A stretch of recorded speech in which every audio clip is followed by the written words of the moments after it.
রাস্তাঘাটে তো এভাবে আড্ডা দেওয়া ভালো না, এগুলো তো ভালো ছেলেদের কাজ না। কিছু বলবেন আমাকে? না। ভয় পাচ্ছেন? বুকে সাহস রাখতে হয়। যা বলবেন সোজা সাপটা বলবেন। মামা চলেন।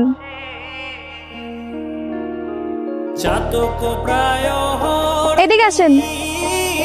দাঁড়ান, রিক্সায় উঠেন।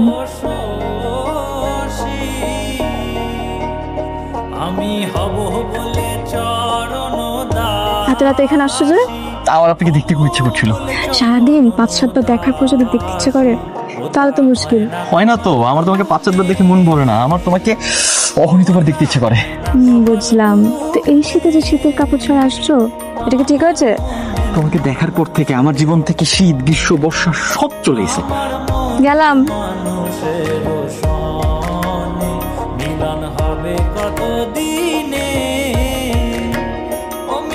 কেন আসছি? তুমি আমার সাথে কোনো ধরনের কোনো যোগাযোগ করতেছো না কেন? তুমি আর কিছুদিন ওয়েট করতে পারলো না? ওয়েট? কিসের ওয়েট? আমি প্রত্যেকটা দিন মরি তোমারে দেখার জন্য, তুমি একদিনও আমারে দেখতে চাও না। মানে আমার সবগুলো প্ল্যান তুমি ভেস্তে দিলা। প্ল্যান? কিসের প্ল্যান? আমি কোনো প্ল্যান ট্যান বুঝি না। তো ঝামেলা না করে এখান থেকে যাও প্লিজ। তুমি আমার সাথে একটু, তুমি প্লিজ একটু বোঝার চেষ্টা করো।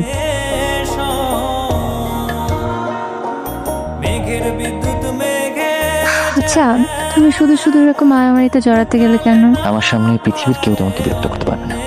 কিসের ভয়? আমার জীবনে এত সমস্যা, কত সমস্যার সমাধান করবে। কিসের সমস্যা? ছোট থেকে ইচ্ছে ছিল ডাক্তারি পড়বো, বাবা মার ইচ্ছার বিরুদ্ধে সায়েন্সে ভর্তি হলাম। ইন্টারে ভালো রেজাল্টও করলাম, কিন্তু ঢাকায় যে মেডিকেল কোচিংয়ে ভর্তি হতে হবে, হোস্টেলে থাকতে হবে, কত খরচ। এত খরচ তো বাবা মা দিতে পারবে না। তোমার বই খাতা, কাগজপত্র, ওষুধপত্র সবকিছু ঠিক মতো নিছো? হ্যাঁ, আচ্ছা নিছো। আচ্ছা শুনো না, তুমি ওখানে গিয়ে কই থাকবে? হ্যাঁ, যার সাথে থাকবার সাথে কথা হয়েছে? হ্যাঁ, বলছো তাহলে সবকিছু? হাজবেন্ডের সাথে কথা বলে রেখেছি। আচ্ছা দেখ, ওকে বন্ধুর বাসা ওটা ভালো, খুব ভালো।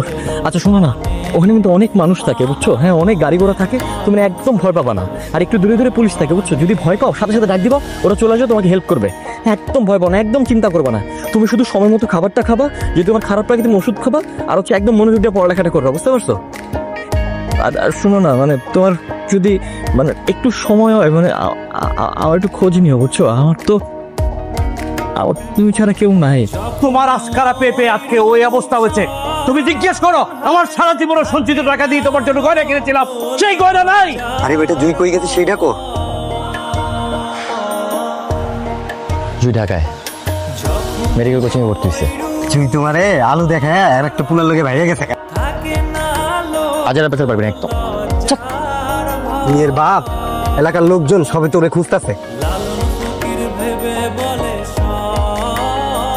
তোমার সাথে পরিচয়ের মুহূর্তটা আমার জীবনে অনেক কঠিন সময় ছিল। অন্তিকের সাথে সম্পর্কটা বাবা মা মেনে নিতে পারেনি, তো তাই তোমাদের এলাকাতে আসতে হয়। তোমার সাথে পরিচয়ের পর আমার জীবনের সবচেয়ে সুন্দর মুহূর্ত কেটেছিল। তুমি আমাকে শিখিয়েছো কিভাবে ভালোবাসতে হয়, কিভাবে ভালোবাসার মানুষকে আগলে রাখতে হয়। বিশ্বাস করো, আমি সত্যি তোমাকে ভালোবেসেছিলাম, কিন্তু অন্তিক যখন ফিরে আসে আমি ওকে ফেরাতে পারিনি। কেন জানো? ওর সাথে বেড়ে উঠেছি তো, ও আমার প্রথম প্রেম।